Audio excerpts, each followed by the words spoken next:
Hello বন্ধুরা, আশা করি সবাই ভালো আছেন। তো আজকে আমি কড়াই পনিরের রেসিপিটা আপনাদের সঙ্গে শেয়ার করব, আপনার সঙ্গে থাকুন। এখানে আমি কড়াই পনিরের যে সবজিগুলো লাগবে আমি কেটে নিয়েছি। এখানে ক্যাপসিকাম আছে, yellow bell pepper, red bell pepper আর পেঁয়াজগুলোকে কেটে নিয়েছি। আর এখানে পনিরগুলো আমি একটু বড় বড় সাইজের কিউব করে কেটে নিয়েছি। আর একটা বড় সাইজের পেঁয়াজ কুচি কুচি করে কেটে নিয়েছি, একটা টমেটো। আর এখানে একটা মশলা আছে, এখানে পেঁয়াজ, টমেটো, কাজু বাদাম, দালচিনি একসঙ্গে ফ্রাই করে তারপর ঠান্ডা করে ওটাকে আমি মিক্সারে পেস্ট করে নিয়েছি।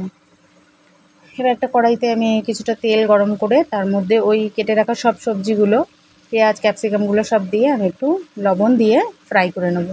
ফ্রাই বলতে এটা কিন্তু সামান্য একটু নাড়াচাড়া করে আমি নামিয়ে নেব, এটাকে বেশি ফ্রাই করব না। তা এটাকে নামিয়ে নেব। আর তারপর ওই তেলের মধ্যেই আমি পনিরগুলোকে একটু নাড়াচাড়া করে একটু সামান্য লবণ দেব, দিয়ে নাড়াচাড়া করে আমি তুলে নেব। আর কড়াই পনিরের যে সবজিগুলো থাকে ওগুলো একটু ক্রাঞ্চি থাকে, একটু মানে বেশি সফট করা হয় না। তারপর আমি ওই তেলের মধ্যে একটু জিরে, গোটা জিরে ফোড়ন দিয়ে একটা ওই পেঁয়াজ কুচানোটা দিয়ে দিলাম। কুচানো পেঁয়াজটা দিয়ে একটু নাড়াচাড়া করার পর আমি এখানে 1 চামচ আদা রসুন বাটা দিয়ে দিলাম।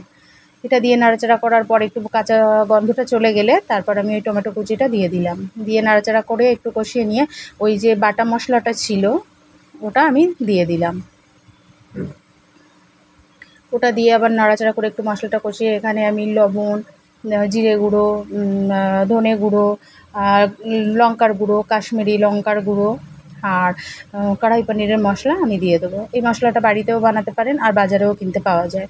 এটা দিয়ে মশলাটা দিয়ে ভালো করে নাড়াচাড়া করে আমি মশলাটাকে কষিয়ে নিয়ে এবার আমি ওখানে একটু চিনি দিয়ে দিলাম।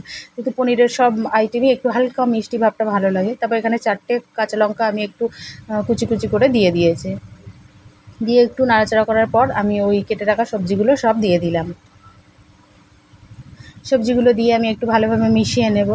নেয়ার পর আবার পনিরগুলোকে দিয়ে দেবো। পনিরগুলো দিয়েও আবার হালকাভাবে একটু সব মিশিয়ে নেব। দেখুন কত সুন্দর দেখতে লাগছে। এবার আমি এখানে 1 কাপ পরিমাণ জল দিয়ে দেবো।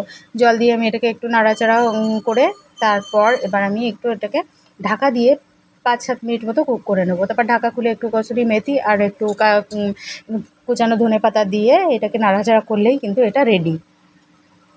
দেখুন আমার কড়াই পনির কিন্তু রেডি হয়ে গেছে। আমি একটু গ্রেভি রেখেছিলাম কেন রুটি দিয়ে খাওয়ার জন্য। এই যে দেখুন আমি দেখাচ্ছি আপনাদের রুটিয়ে, এই যে এরকম। এটা কিন্তু রুটির সঙ্গে দারুণ লাগে খেতে। এই রেসিপিটা আপনারা অবশ্যই ট্রাই করবেন, দেখবেন এটা খেতে কিন্তু খুবই সুস্বাদু হয়।